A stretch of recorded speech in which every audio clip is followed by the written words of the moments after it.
God who's supposed to be so loving and merciful. Now you have the Jews call this period, because you have to look at this period as a people and say, what is this that, we supposedly did so much murder and, committed so much genocide on the planet, that this is somehow, justified or right. So the Jews call this the herim.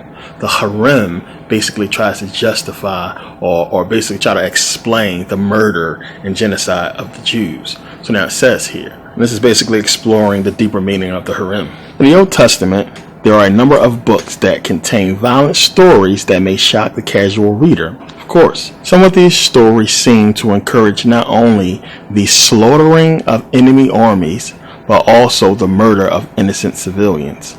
The book of Joshua in particular contains a number of such tales. In chapter 6 through 11 of the book, God instructs Joshua and his followers to obliterate dozens of enemy armies and subsequently orders them to lay their towns to waste. Joshua and his followers put to death men, women, children, and livestock by the edge of the sword.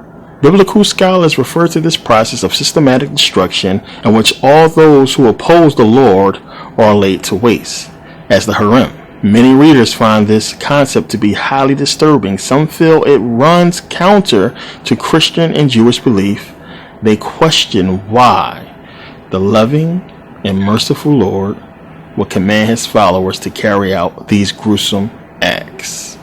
So now when you read that, it makes you believe that they understand what's taking place in the Bible is wrong.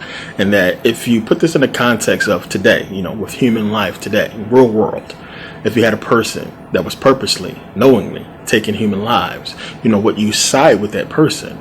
If his reasoning was, these people are evil. To me, these people are evil. They're not doing what I say they should do. They're not doing the right thing. They should be killed. I mean, of course, in that context, you wouldn't take their side. You would say this person is crazy. So you have, in certain instances where you have people looking at this whole instance of murder and genocide or what have you, and they're taking this side and trying to justify it somehow, and when you continue to read, if you was to read that whole explanation there of the herim, that's basically what they try to do. They try to say that, the murder of these people is somehow good, for Israel and good for the people, and basically trying to express how God is basically trying to teach these people a lesson, and maybe that God has a better divine, feature for these people that's killed, or it's just all, part of some plan, and just these people were purposely put here for the Hebrews to murder and, to justify their existence, or to bring their existence into some kind of, purposeful meaning that's going to be beneficial to everybody involved. I mean, it's just fucking bogus when you pay attention to it. What it really is, and I talked about this before, is to justify to later generations the murder and genocide of innocent men, women, and children. It's just that simple. Now, if you get the people at the highest ranks to buy into the biblical stories, then that's easy to do. But it's going to be harder for you to get just regular Joe Blow to go along with killing and murdering innocent people. So the Bible is just one of the justifications for that. So when we today and people in later societies look at what their people are doing to other people, they can say, okay, well, this has been done for years. This is the way it's always been done. This is war. Kids die in war, and there is no justification for the killing of an infant. I just don't understand that, especially on the part of a God who supposedly put the souls in all of mankind for him to create, this supposed soul in this child, knowing that this infant is going to be killed and slaughtered in a brutal way, a brutal way, by a sword, by some soldier that, or some Hebrew that he's commanding. I mean, think about that, a baby. So, this goes into, which we'll get into eventually, the whole thing with the sacrificing of the children and what's going on with the church and everything like that. All the pedophilia, which is in the Bible, pedophilia, we'll get into, and so much more. So, it's the justification of that. When we look at the troops today, look at what these soldiers got to go through, going to countries, blowing up buildings and killing innocent people. And we've seen the pictures and the videos on the news of the babies being crushed in these Syria with the buildings falling and what have you. These religious people look at this as, just habits of war, things that take place, things that must happen because the greater good is more important, And, until people are put in that situation, they never going to understand how wrong it is. People just, and we do it too as black folks. We just, whatever. And it goes with that whole thing, our cry for, freedom and justice or what have you. And, you have to look at the fact that if they are willing to go ahead and wipe out one of the most holiest lands in existence, Syria, when you really pay attention to the Bible and everything we're talking about with the wars of the Diadochi, everything we're talking about now in the beginning of the 5 books of Moses, you're talking about so much biblical history taking place in that area. Talked about Isaiah, 17:1 with Damascus, the whole prophecy. I mean, so much biblical history is right there. For them to be bombing it should tell you something. Now, to the believer, they will look at it and say, well, they're just fulfilling the prophecy. This is what God said would happen. And this is how, they can justify it. But, reading these verses and seeing what's taking place is different for us when you understand the context of it. As I said, you have to understand that it's the Greeks conquering our lands. The lands that you see today that you believe belong to these people was once ours. You have to understand how many European nations are still there. Even with Serbia, Greece, we know, Carthage and Greece, all of it was ours. Rome, ours. These lands that's right here was our lands, occupied by African people. What we're reading is the destruction, the genocide, the murder of those people and the taking of those lands and how those lands, became what they are today. So when you understand that, you understand what it's saying in the book, and when it's talking about history, that is the history. And these people are not the people they say they are, as we know. But the story goes on, and we'll see how that unfolds to reveal us the truth. So we have to look at these, 5 books, these 6 books we in now. The beginning of the Bible, beginning with what? I mean, it's not hard to make this connection, which we're going to get into this again.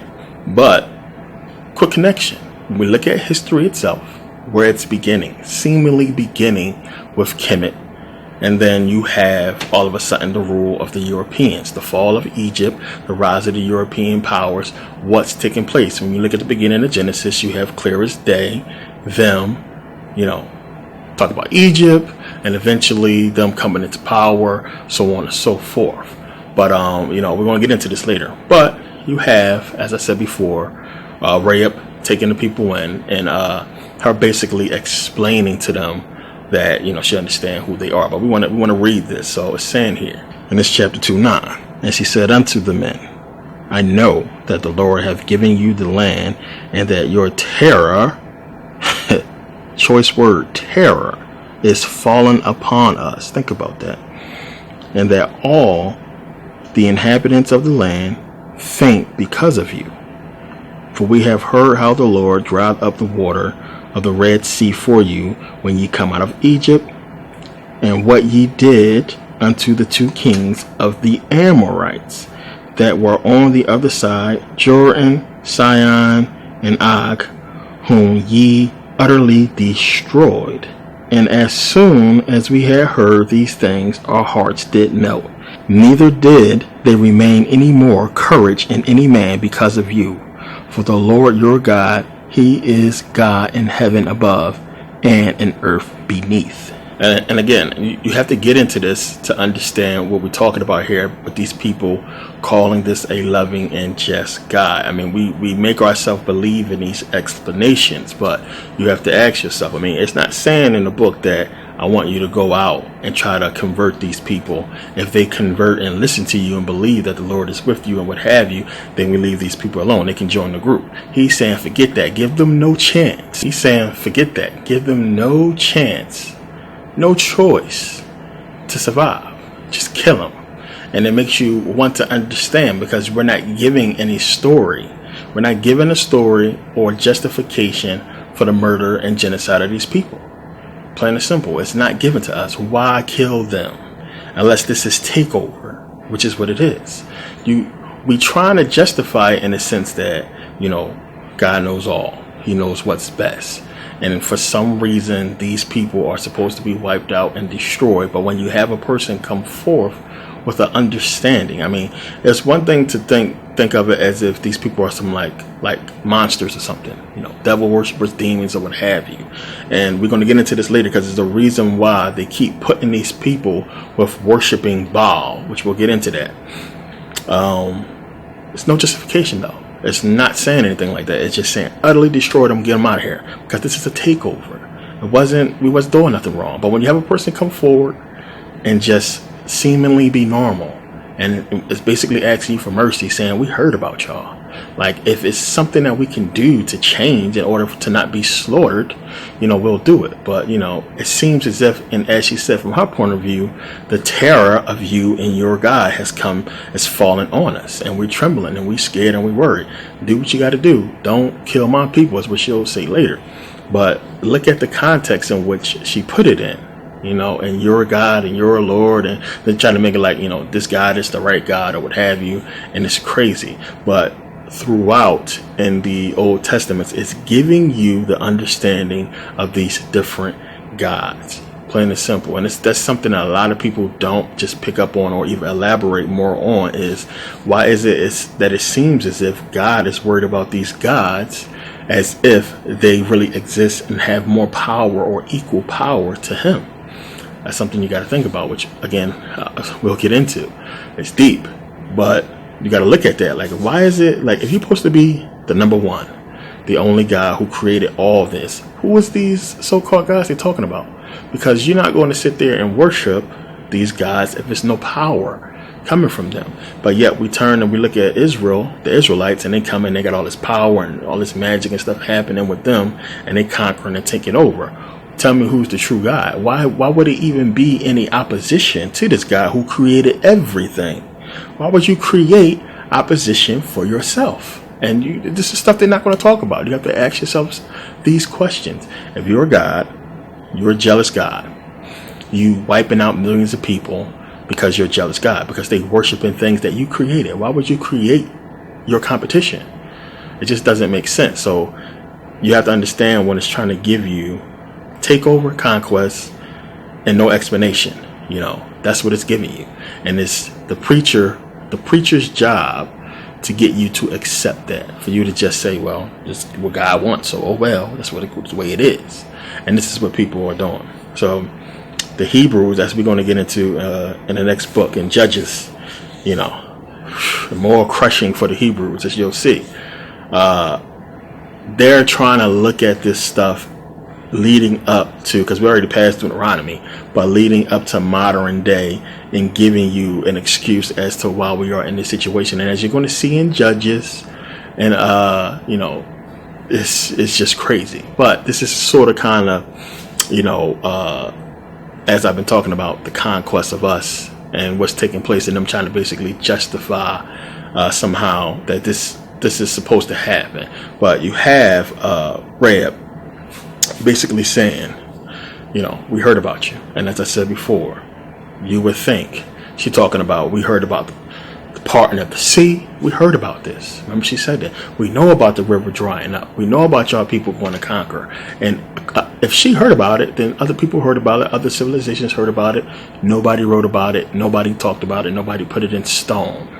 There's no myths or legends that was passed around during that time in these areas about this stuff happening. So it's only in the Bible. It only exists within the book itself, because it's bullshit. So that's also one of the reasons why, God tells them in the Bible to basically destroy everything. Leave nothing alive. No person alive. Destroy all of their idols. destroy everything, and just basically keep, the cattle and split that up and, anything that's edible, what have you, but destroy all the idols, destroy all the people. This is their way to try to justify the fact that, well, it was nobody alive to write about what happened. You understand how that fits? It's real convenient for them now, so they can just say, well, they killed everybody. So how could these people write about, what was going on? But they didn't kill every civilization.